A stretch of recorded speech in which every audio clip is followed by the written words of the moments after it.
예, 그러면 이 시간에는 왜 여러분들은 한국 정치를 배워야 하는가? 과연 정치란 무엇인가? 정치라고 그러는 개념을 우리는 어떻게 이해해야 될 것인가? 그런 등등의 문제에 대해서 여러분들과 같이 한번 알아보도록 하겠습니다.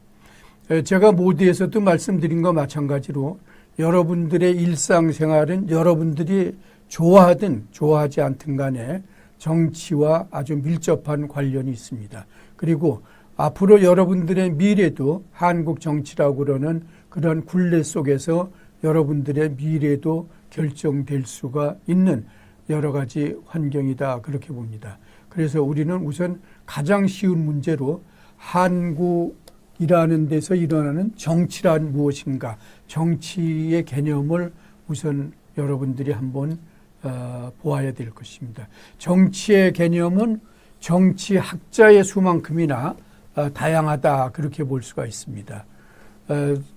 아리스토텔레스와 같은 고대 정치 사상가, 철학자 또는 플라토, 그런 사람들이 주장하는 정치의 개념, 그리고 또 제레미 벤담이라든가 또는 동양의 경우 공자가 이야기하는 정치의 개념과 같은 여러 가지 정치의 개념은 다양하다, 그렇게 볼 수가 있습니다. 그리고 또 정치는 아마 역대 대통령들마다 또 여러 가지 다르게 이야기할 가능성도 충분히 있다, 그렇게 볼 수가 있습니다. 정치의 개념에 대한 다양성의 개념은 우선 인간은 사회적 동물이다 또는 정치적 동물이다. 그래서 그런 식의 측면에서 보면 정치와 사회라고 하는 것은 상당히 밀접한 관계가 있다, 그렇게 볼 수가 있습니다. 그래서 우리는 흔히 정치사회라고 그러는데 사회라고 그러는 것이 결국 나 이외의 타자와의 관계에서 형성되는 거 아닙니까? 마찬가지로 정치도 나 이외의 타자와의 관계에서 형성되는 것이 정치이기 때문에 우리 인간은 정치적 동물 또는 사회적 동물이다, 그렇게 이야기합니다. 그러면 제가 여러분들한테 물으면 여러분들은 정치를 한마디로 무엇이라고 대답을 하겠습니까?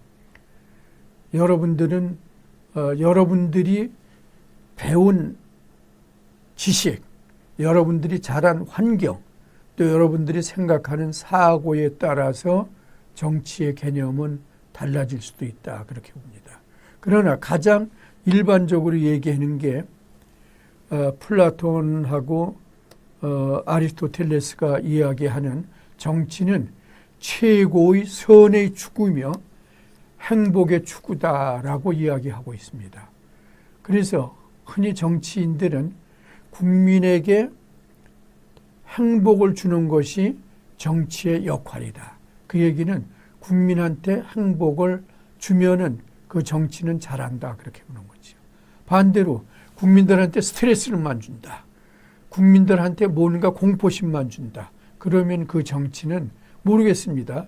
정치를 하고 있는 그 지도자는 자기 마음대로 권력을 휘두르기 때문에 자기는 정치를 잘하는지 모르지만 국민들이 보기에는 그 정치는 아주 잘못된 정치다. 그거는 독재 정치다, 권위주의 정치다. 그렇게 우리가 볼 수가 있지 않나, 그렇게 봅니다. 제레미 벤담 같은 사람은 최대 다수의 최대 행복을 주는 것이 정치다, 그렇게 볼 수가 있습니다. 정치가 모든 사람들한테 다 행복을 줄 수는 없습니다. 정치 사상가들이 행복을 아무리 주장해도, 또 정치가들이 아무리 그렇게 해도, 예를 들어서 전쟁도 일종의 정치의 한 행위다, 그렇게 봅니다. 그러나 전쟁의 승자의 경우는 그 전쟁을 일으킨 측에는 기쁨을 줄 수가 있겠죠. 그러나 그 전쟁에서 패배한 쪽은 슬픔, 불만을 주는 거 아닙니까? 그러니까 그 패배한 측에서는 전쟁이 자기네들한테는 아주 정치의 최악의 결과다, 그렇게 볼 수가 있겠죠. 공자는 정치는 올바름의 추구다, 그렇게 얘기했습니다. 정자 정야, 정치는 올바르가는 것을 추구하는 것이다. 다시 말하면 정치는 하나의 정의의 추구다 그렇게도 볼 수가 있겠죠. 그래서 정치는 곧 정의다라고 그러는 얘기가 이런 데서 나오고 있는 것을 볼 수가 있습니다. 중국 논어의 안연편에 보면은 공자의 제자인 자공이 공자한테 물었습니다. 정치는 선생님 과연 무엇이라고 정의할 수 있겠습니까? 개념화시킬 수 있겠습니까? 그렇게 물었을 때 공자가 대답하기를 정치는 족식, 족병, 민신지이다. 그렇게 설명을 했습니다. 정치는 백성, 국민들을 잘 먹여 살리고 외침으로부터 보호하고 그리고 국민들로부터 신뢰를 얻는 것이 정치다. 그렇게 얘기하고 있습니다. 그랬을 때 자공이 물었습니다. 이 중에서 여한 경우도 버려서는 안 되는 게 무엇입니까? 라고 물었을 때 공자 왈 정치는 민신지이다. 정치는 일반 국민들로부터의 믿음을 잊어버리지 않는 것이 신뢰를 얻는 것이 가장 중요하다. 그래서 소위 정치 지도자와 국민 간의 신뢰가 가장 중요한 거다라고 그러는 것을 여기서 이야기한 것을 우리가 볼 수 있지 않나 그렇게 봅니다. 한국 정치의 최근 변화. 87년 민주화 항쟁 이후 한국 정치 사회는 지난 30년 이상 아주 많은 변화를 겪었습니다. 이런 변화는 한국 사회의 역동성으로 나타나 다이나믹 코리아, 우리가 2002년 월드컵 때 다이나믹 코리아를 아주 세계 각국에 외쳤지 않았습니까? 그래서 그 당시에 소위 한국의 응원 모습이 세계 각국의 하나의 모델로서 오늘날 K-팝이나 뭐 그런 거 비슷하게 전파되는 그런 광경 같은 경우를 볼 수가 있습니다. 저는 미국에서 야구 경기를 보았을 때 그 야구장에서 물론 로스앤젤레스에서 다저스 게임이었습니다. 당시에 박찬호 투수가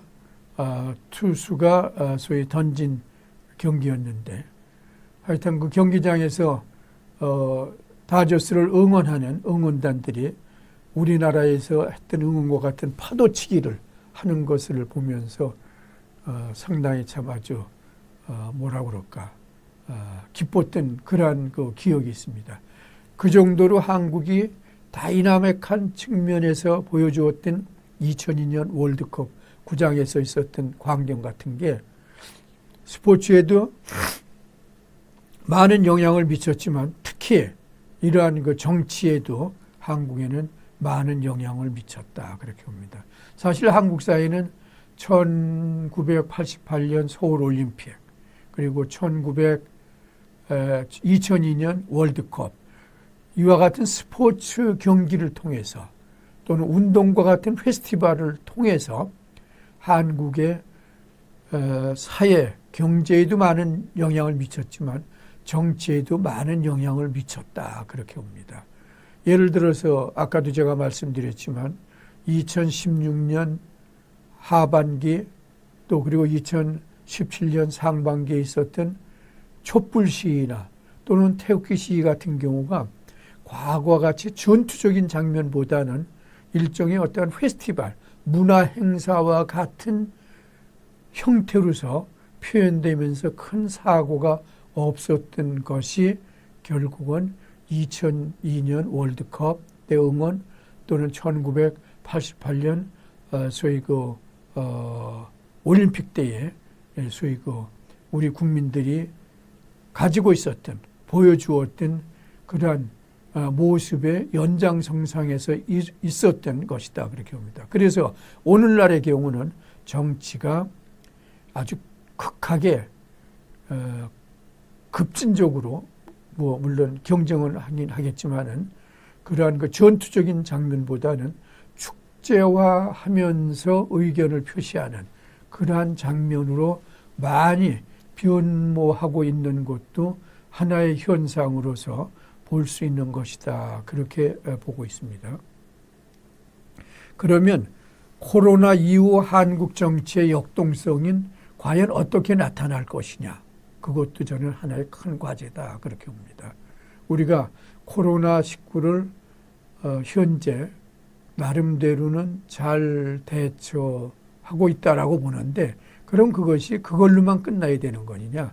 그러면 그러한 그 방역 과정에 있었던 여러 가지의 경험이라든가 또는 매뉴얼이라든가 또 그런 것을 운영하는 관료들이나 또는 사회 시스템의 체계 같은 경우가 과연 정치 체계에도 어떻게 접목될 것이냐, 변화될 것이냐라고 그러는 것은 저는 하나의 중요한 과제로서 볼 수가 있습니다.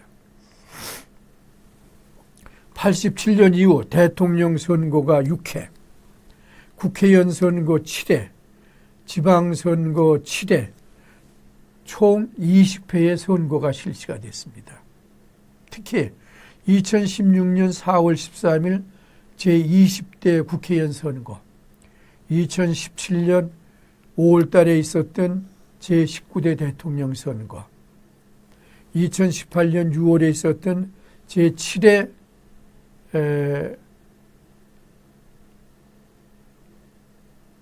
지방선거, 그리고 2020년 4월에 있었던 21대 총선거에서 보는 것과 마찬가지로 선거는 상당히 민주적인 정치 절차를 통해서 이루어졌는데 과연 이것이 코로나 이후에 한국 정치에도 어떤 식의 정치 운영 양상으로 변화될 것인가 라고 그러는 것은 여러분들이 많은 관심을 가져야 된다. 저는 그렇게 보고 있습니다. 사실 제가 지금까지 말씀드린 것과 마찬가지로 이런 20회의 선거를 통해서 우리는 민주정치의 꽃이라고 그러는 선거를 통해서 민주정치의 기반은 상당히 마련되어 있다. 그렇게 봅니다. 물론 때로는 선거 과정이 과열되고 또 지난번 국회의원 선거에서 보는 것과 마찬가지로 비례 위성 정당을 만들고 또는 지역주의 현상이 나타나고 이런 여러 가지의 부작용도 있었습니다. 그러나 여러분들 보십시오. 물론 우리가 그 나라하고는 비교 경제적이나 또는 정치 의식 수준은 비교할 수는 없겠습니다만 예를 들어서 필리핀 같은 경우 대통령 선거가 있다. 그러면 일부 지역에서는 소위 암살 행위 같은 경우도 일어납니다. 그리고 또 반대파 간에 서로 싸워서 소위 사망하는 경우도 있습니다. 아프리카 같은 데는 말도 못했지요. 동남아에서도 인도네시아 또는 방글라데시 이런 나라에 보면은 선거 때 많은 사람들이 목숨을 잃는 경우도 있습니다. 그런데 우리나라의 경우는 아직 그러한 경우는 없는 것을 특히 최근에 그 많은 인원이 동원되면서 촛불 시위나 태극기 시위를 하는데도 결국은 나중에 헌법재판소라고 그러는 헌법 가치를 존중하는 과정에서 일어나는 판결을 통해서 소위 문제가 정지됐다라고 그러는 것은 저는 이건 한국 정치의 자랑스러운 모습이고 또 한국 국민의 높은 정치 의식 수준을 나타내는 것이다. 그렇게 봅니다. 사무엘 헌팅턴이라고 그러는 미국의 유명한 하버드 대학교 교수가 있습니다. 물론 지금은 고인이 됐지만 사무엘 헌팅턴 교수는 민주주의에 공고하는 최소한도 2회에 걸친 정권 교체가 있을 경우에 가능하다고 주장했습니다. 그런데 한국은 최근에 무려 3회에 걸친 정권 교체가 있었다. 그것도 평화적으로 이루어졌다라고 그러는 측면에서는 사무엘 헌팅턴 교수가 얘기에는 민주주의에 공고하는 상당한 수준 이루어지지 않았나 그렇게 볼 수가 있습니다. 아세아 지역에서는 이런 식의 정권 교체가 있은 나라는 사실 어떻게 보면은 대만이 한국과 더불어서 유일하지 않나 그렇게 봅니다. 물론 뭐 일본의 경우는 정권 교체는 있었지만 과거에 한때 민주당에, 그러나 사실 민주당의 정권 그 유지 기간은 상당히 짧았고 그에 계속 자유민주당이 지금까지 계속 집권을 하고 있기 때문에, 물론 자민당 내부에서의 소위 민주적인 정치 과정, 저 지도자의 교체는 일어나지만은 우리가 흔히 얘기하는 정당 정치를 통한 소위 그 일본 정치의 민주화다, 그런 식의 차원에서는 다소 좀 거리가 있지 않나 그렇게 생각할 수도 있습니다. 최근 한국 정치 변화의 특성을 여러분들은 과연 어떠한 식으로 이해할 수 있습니까? 87년은 한국 정치가 민주화되는 데 아주 결정적인 전기를 마련해 준 것이다, 그렇게 봅니다. 87년 이후 한국의 정치, 경제, 문화 모든 것이 아주 획기적으로 변했다, 그렇게 봅니다. 그리고 그때 이제 헌법도 물론 바뀌었지만 뭐 법과 같은 제도적인 측면뿐만 아니라 의식적인 측면도 저는 확실히 바뀌었다, 그렇게 봅니다. 그런 식의 측면에서 보면은 30년이 지난 이후에 특히 AC 시대, 애프터 코로나 시대 이후, 포스트 코로나라고도 얘기했지요. 포스트 코로나 또는 애프터 코로나 AC 시대 이후에 한국 정치가 또 어떤 식으로 새로운 변모를 할 것인가. 이거는 제가 이야기한 제4의 물결, 디지털 시대 이런 거하고도 아주 밀접한 관련이 있는 게 아닌가 그렇게 보고 있습니다. 민주적 가치에 대한 태도 인식이 심화되고 있다. 민주적 정치 의식이 상당히 아주 뿌리가 깊게 내렸다, 그렇게 봅니다. 아마 제가 보기에는 앞으로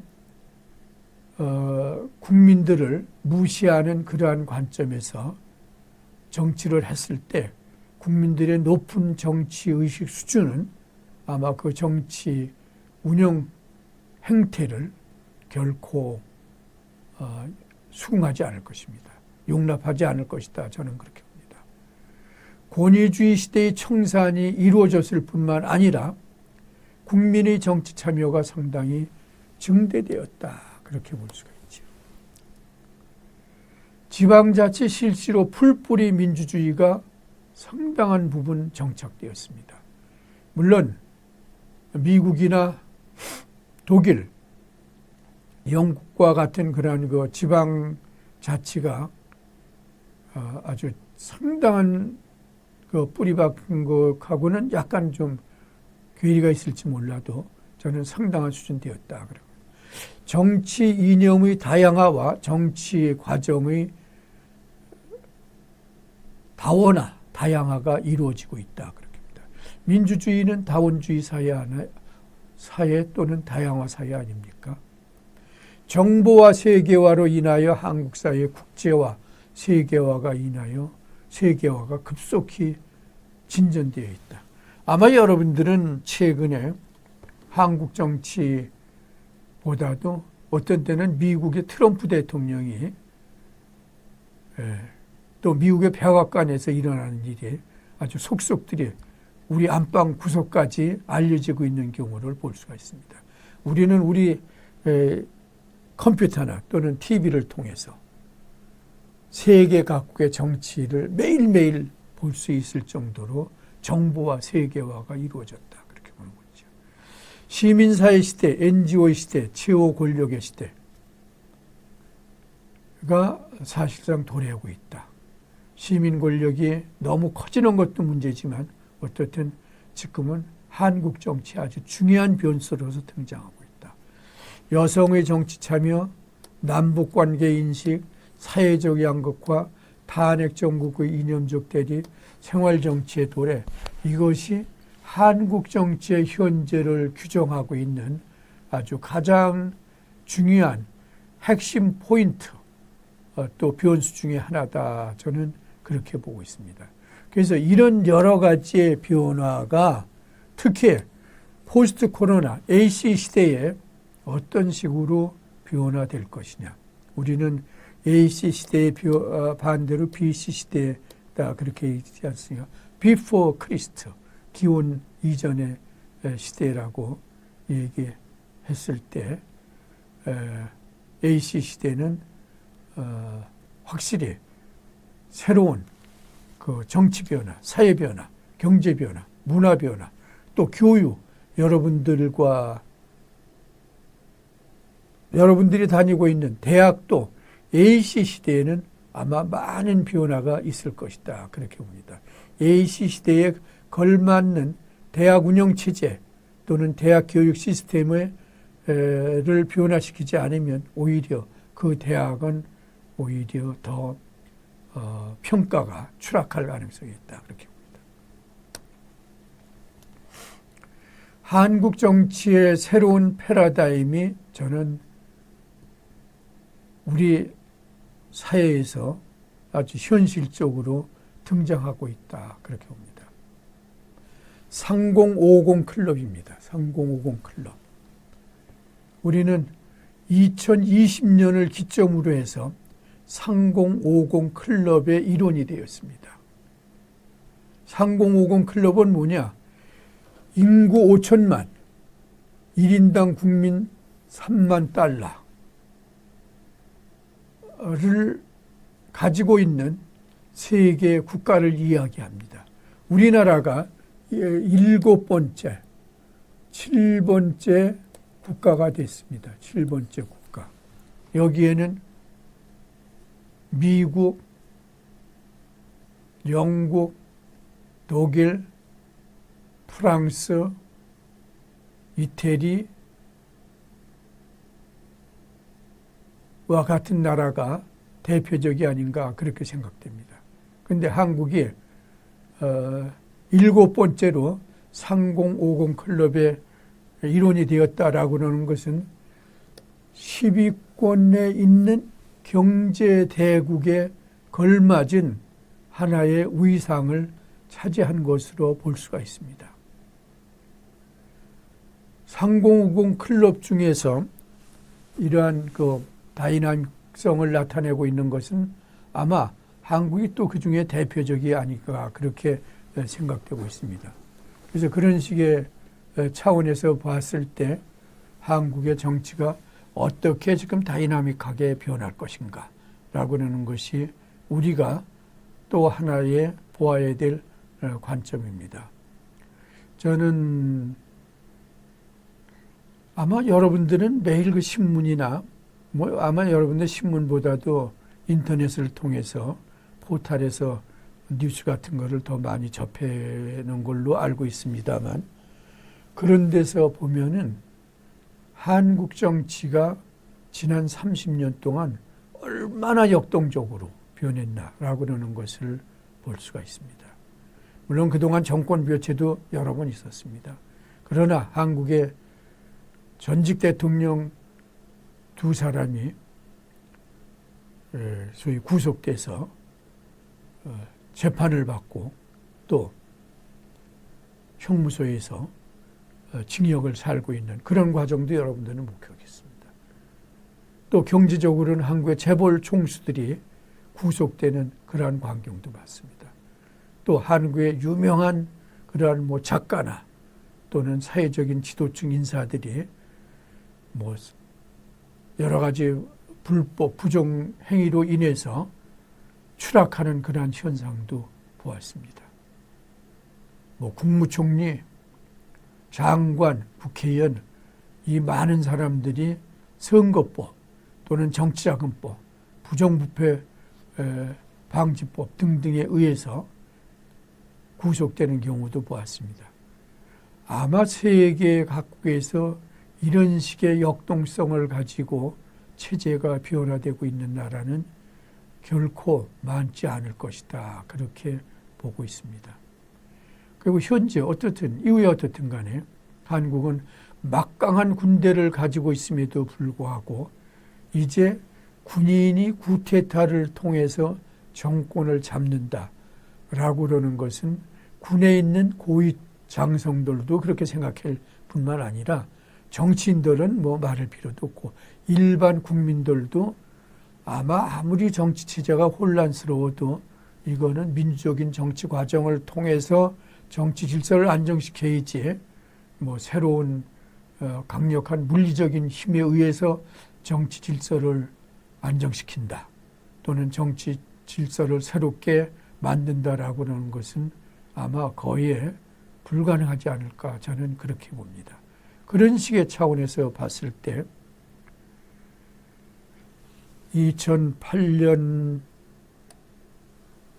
봄에 있었던 소위 FTA로 인한 그러한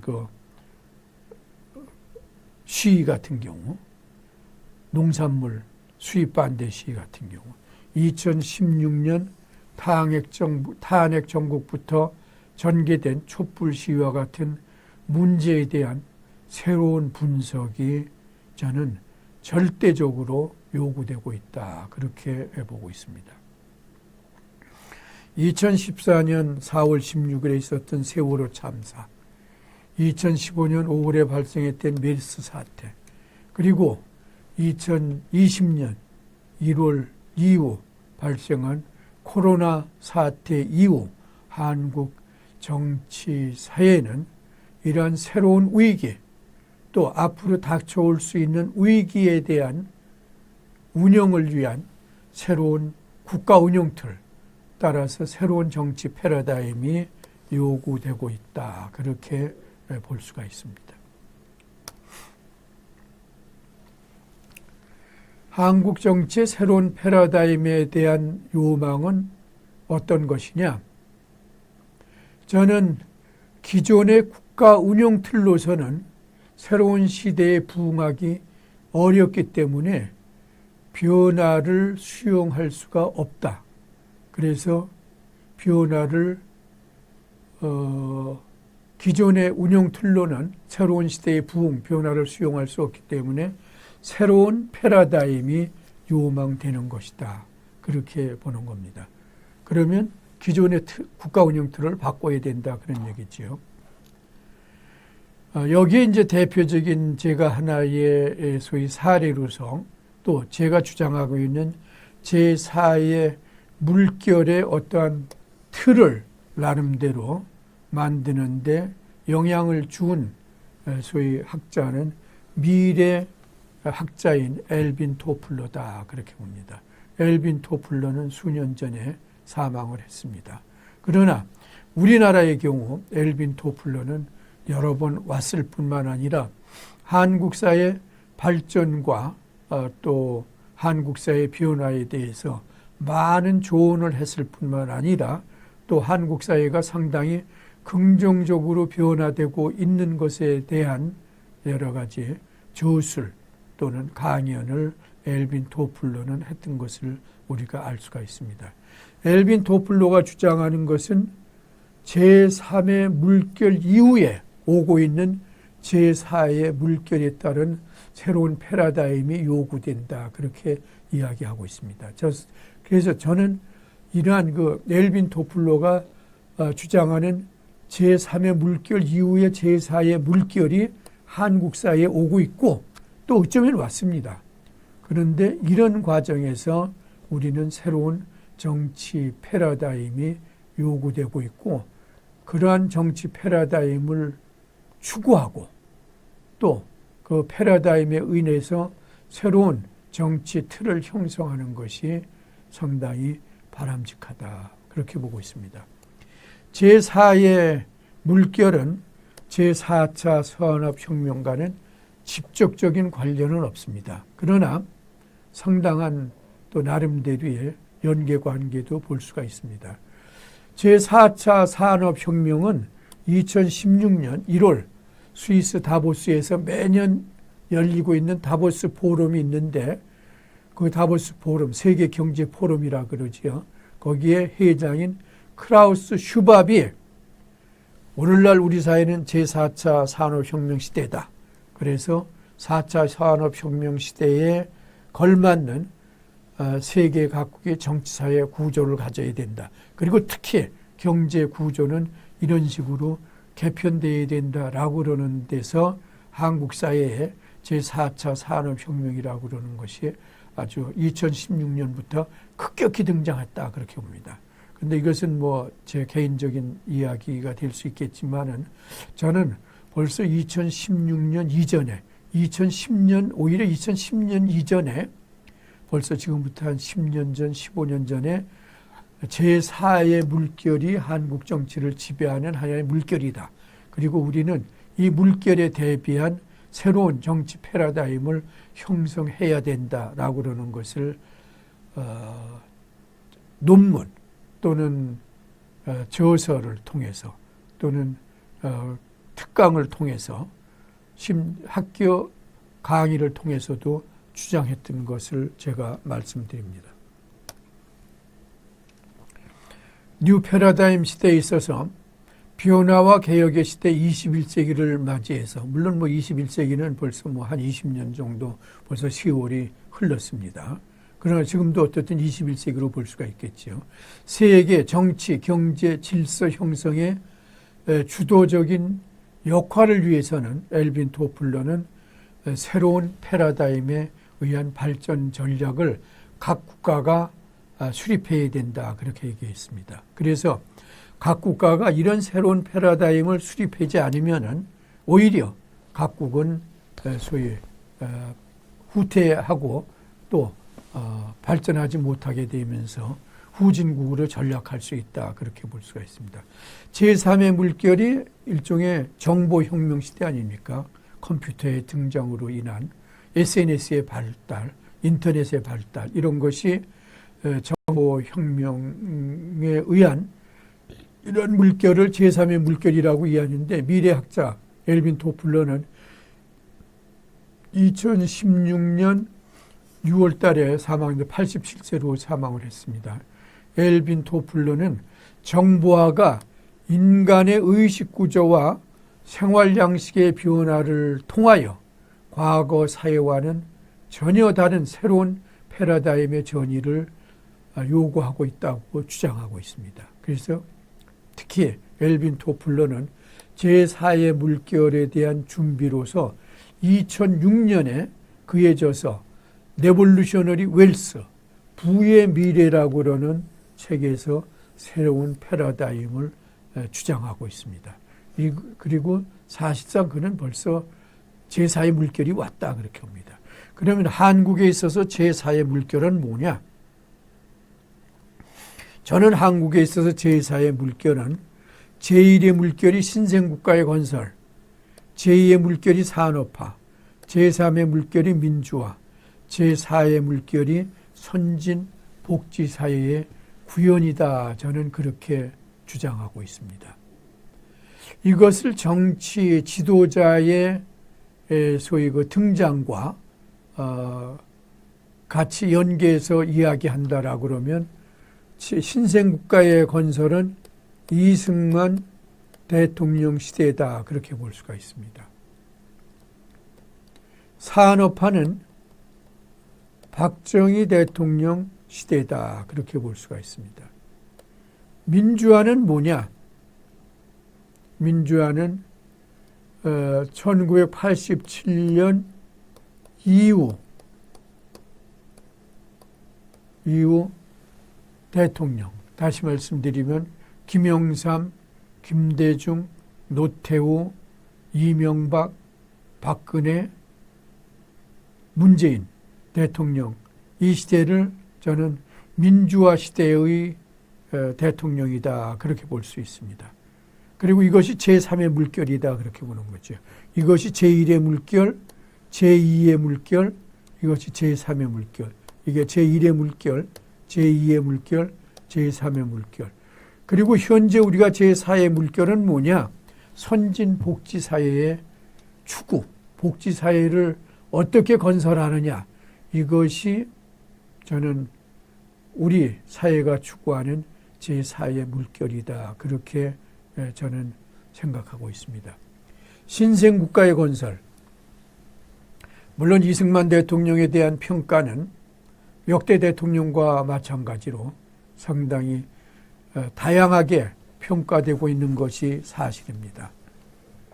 또 이승만 대통령은 1960년 발생했던 4.19 학생혁명에 의해서 물러나고 결국은 하와이에서 망명 생활을 하면서 쓸쓸하게 세상을 하직한 그러한 소위 별로 바람직하지 못한 말로를 지냈던 것도 사실입니다. 그러나 또 다른 한편으로 보면은 1948년 그 어려운 상황에서 남한에서의 단독 정부가 수립되었을 때, 그리고 또 6.25와 같은 동족 상잔의 비극이 있지 않았습니까? 사실 1950년 6.25 전쟁이 발발함으로 해서 1953년 7월 27일 휴전이 될 때까지 한국의 경제, 산업, 교육, 이런 것은 다 초토화가 되었다라고 봐도 과언이 아닐 것입니다. 아마 여러분들이 1950년 그 6.25 때 있었던 전쟁의 참화 현상을 여러분들이 과거의 영상이나 또는 사진 같은 데서 보면은 아마 지금의 서울, 지금의 부산, 지금의 대구, 지금의 광주, 인천, 수원과는 비교도 할 수 없을 정도로 아주 참 몰락한 대한민국의 현실을 여러분들은 보았을 것입니다. 이승만 대통령은 어떻든 6.25 전쟁을 연합국의 지원으로 인해서 소위 북한의 침입을 물리치고 휴전을 했고 한미 방위 조약을 체결함으로 해서 한국에서 안정적인 정치 사회가 운영될 수 있는 기틀을 마련했다, 그렇게 봅니다. 1945년 2차 대전이 끝난 후에 많은 국가들이 신생국가가 되었습니다. 그러나 신생국가가 된 많은 나라들 중에서 오늘날과 같은 신생국가의 초기 기반을 닦아서 그 후에 산업화, 민주화를 이룬 국가는 결코 많지 않습니다. 더군다나 우리나라의 경우는 1945년 6.25 이후 초토화됐기 때문에 미국의 원조로서 미국뿐만 아니라 영국, 무슨 독일 그런 나라의 원조에 의해서 우리는 상당한 기간 경제를 유지했고 또 심지어는 생을 유지했다, 그렇게 볼 수가 있었습니다. 그러나 우리는 지금은 원조를 받던 수요국에서 원조를 주는 공여국으로 변했다고는 사실만 하더라도 어떻든 그 당시에 신생국가 건설이 오늘날 우리가 산업화 민주화를 하는 데 있어서는 상당히 중요한 역할을 했다, 그렇게 볼 수가 있습니다. 그래서 저는 이승만 대통령에 의한 신생국가의 건설 제1의 물결이 이승만 대통령 정치 운영 방식에 있어서는 상당한 비판적인 요소가 있음에도 불구하고 어떻든 제1의 물결은 성공적으로 수행했다, 그렇게 평가하고 싶습니다. 그것은 박정희 대통령에도 마찬가지다, 그렇게 봅니다. 박정희 대통령은 1961년 5.16 구태를 통해서 정권을 잡았습니다. 1979년 10월 26일 당시 중앙정보부장인 김재기에 의해서 소위 총살을 되면 때까지 무려 18년이라고 그러는 이상이라고 그러는 상당한 기간 정치 체제를 운영했습니다. 그리고 유신 체제라고 그러는 거의 소위 1인 정부 시대를 소위 통치했기 때문에 박정희 대통령에 대한 민주주의는 상당한 부분 훼손되었다, 그렇게 봅니다. 그래서 저는 이 시대의 민주주의는 좌절되었다, 그렇게 저는 평가를 하고 있습니다. 그러나 또 다른 한편으로 박정희 대통령이 이끌어온 산업화, 소위 한강의 기적, 이것은 여러분들이 반드시 또 긍정적으로 평가할 필요가 있다. 저는 그렇게 보고 있습니다. 우리는 노래 보릿고개에서 보는 것과 마찬가지로 1960년대에 얼마나 어려운 그러한 궁핍상을 보였습니까? 그 당시에 우리 대한민국은 북한보다도 더 1인당 국민소득도 더 적었을 뿐만 아니라 솔직히 말해 더 잘 못 살았습니다. 북한과 남한과 북한, 대한민국과 북한이 경제적인 수준에 있어서 1인당 국민소득이 거의 비슷했던 건 1970년경입니다. 그런 식의 차원에서 보면은 박정희 대통령에 의한 근대화, 산업화, 한강의 기적이 이루어지지 않았다고 그러면, 그리고 1970년대 후반에 있었던 중화학 산업이 그 당시에 기초를 닦지 않았다 그러면 아마 오늘날 포항종합제철도 없었을 것이고, 또 여수의 산업단지 같은 경우도, 구미의 공단 같은 경우도 아마 없었을 것입니다. 그러나 우리는 박정희 대통령이 이룩한 산업화, 근대화, 그리고 한강의 기적, 또 중공업의 발전, 그리고 경부 고속도로를 비롯한 기간 산업의 소위 발전을 위해서 오늘날 우리 경제가 세계 10위권으로 도약하는데 아주 결정적인 역할을 했다. 그렇게 저는 평가하고 싶습니다. 그러면 민주화는 어떤 것이냐? 민주화는 여러분들이 잘 아시는 것과 마찬가지로 1987년 민주화 항쟁 이후 이룩한 정치 체제를 저는 이렇게 이야기하고 있습니다. 헌법도 어쨌든 여야 합의, 그리고 대통령 직선제라고 그러는, 어떻게 보면 지도자를 내 손으로 유권자가 직접 뽑는다고 그러는, 하여튼 민주주의의 가장 기본적인 원칙이 적용됨으로 해서 이루어졌던 게 민주화 시대다. 그렇게 보고 있습니다. 그 후에 우리는 아까도 말씀드린 것 마찬가지로 세 차례의 정권 교체도 이루었을 뿐만 아니라, 그리고 여러 혼란 속에서도 민주적인 절차를 통해서 한국 정치 체제가 운영되었던 것을 우리는 볼 수가 있습니다. 특히 2017년 또 16년 가을, 17년 봄에 있었던 대규모 촛불 시위, 태극기 시위에도 불구하고 정상적인 선거 과정을 통해서 우리의 지도자를 뽑고 우리의 대표를 뽑았다. 그런 사실 같은 경우는 저는 자랑스럽게 생각할 하나의 민주화의 유산이다. 그렇게 봅니다.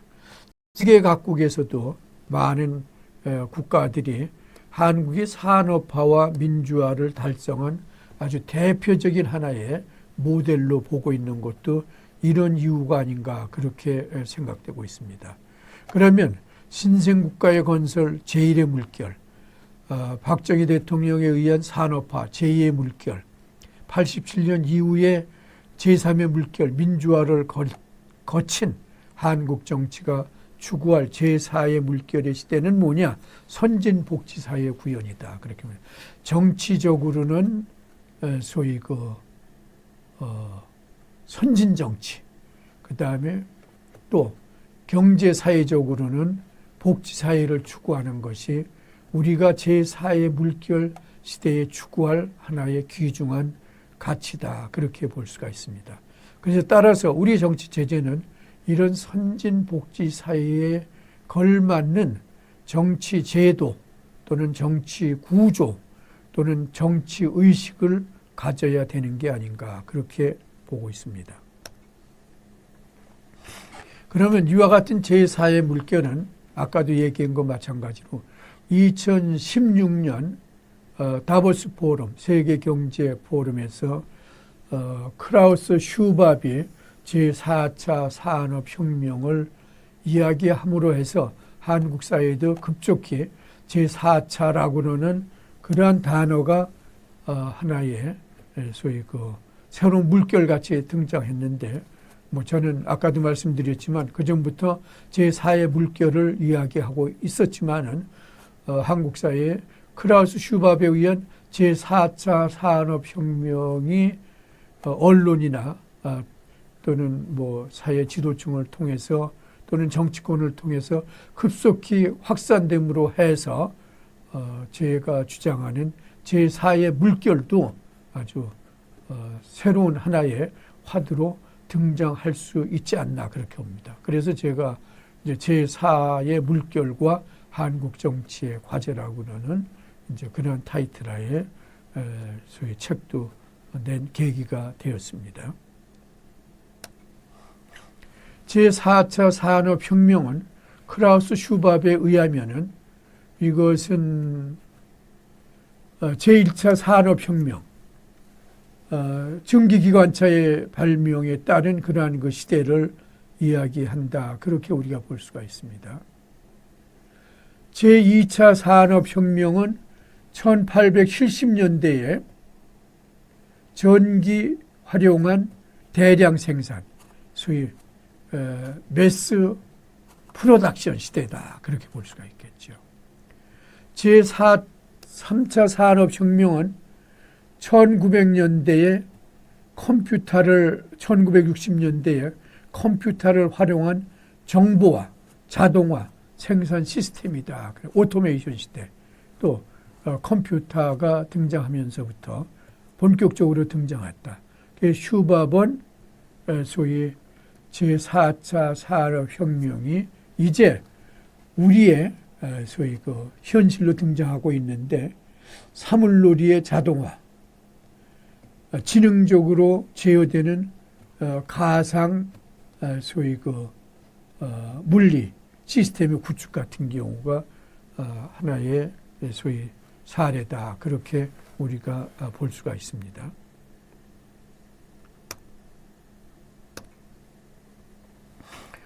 제4의 그러면 엘빈 도플러가 얘기하는 제4의 물결은 뭐냐? 엘빈 도플러는 지난 10년 동안 1970년에 미래 쇼크, 1980년에 제3의 물결, 1990년에 권력이동, 매 10년이죠. 70년, 80년, 그 다음에 90년. 그리고 아까도 얘기했던 2006년에 부의 미래. 거의 10년마다 하나씩 새로운 책을 내면서 새로운 트렌드를 얘기하고 있습니다. 엘빈 도플러는 우리 인류는 세 번의 혁명적인 변화를 통해서, 패러다임 변화를 통해서 오늘날 우리 60억, 70억이라고도 이야기합니다만 살 수 있는 부를 창출했다. 그렇게 봅니다. 제1의 혁명, 농업혁명, 제1의 물결, 제2의 물결, 산업혁명, 제3의 물결, 지식혁명. 이런 데서 농업혁명은 쟁기가 하나의 상징물이고 제2의 혁명은, 제2의 물결은 조립라인이 하나의 상징적이고 제3의 물결은 컴퓨터가 하나의 상징적인 것이다. 이 얘기하고 있습니다. 그래서 어떻든 제4의 물결과 또는 제3의 물결, 지식혁명, 정보화혁명 시대는 심층 기반이 완전히 변화되는 거.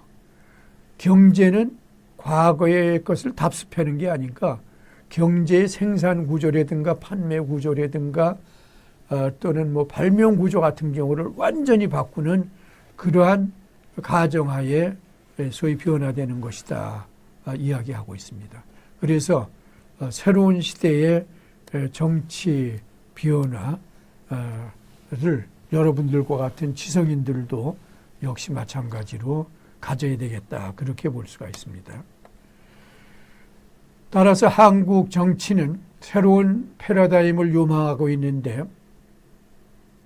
그러나 최근 19대 국회라든가 20대 국회는 상당히 우리 국민들한테 실망을 주었습니다. 예를 들어 20대 국회 같은 경우는 패스트 트랙을 통해서 동물 국회도 연상이 됐고 준연동제라고 그러는 사실상 이번 21대 국회의원 선거에서 어쩌면 실패한 그러한 그 선거 제도를 도입하는 그러한 우두 범했다 그렇게 볼 수가 있습니다. 19대 국회도 뭐 선거구 부재라고 그러는 그런 현상도 나타날 때도 한때가 있었습니다.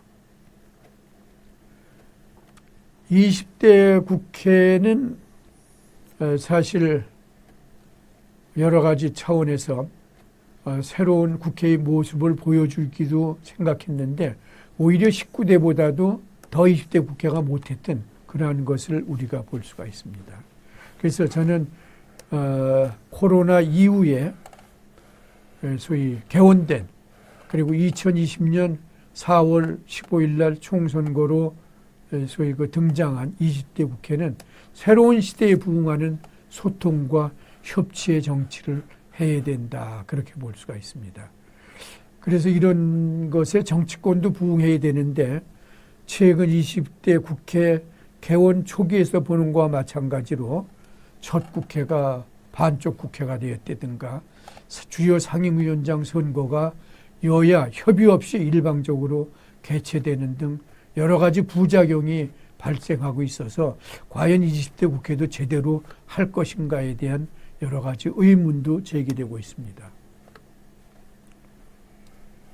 한국 정치는 제가 수차례 걸쳐 말씀드린 것과 마찬가지로 최근 국회의원 선거, 또 지방자치선거, 대통령 선거를 통해서 어쩌면 진보 세력에 의한 정치권이 장악되었다 그렇게 볼 수가 있습니다.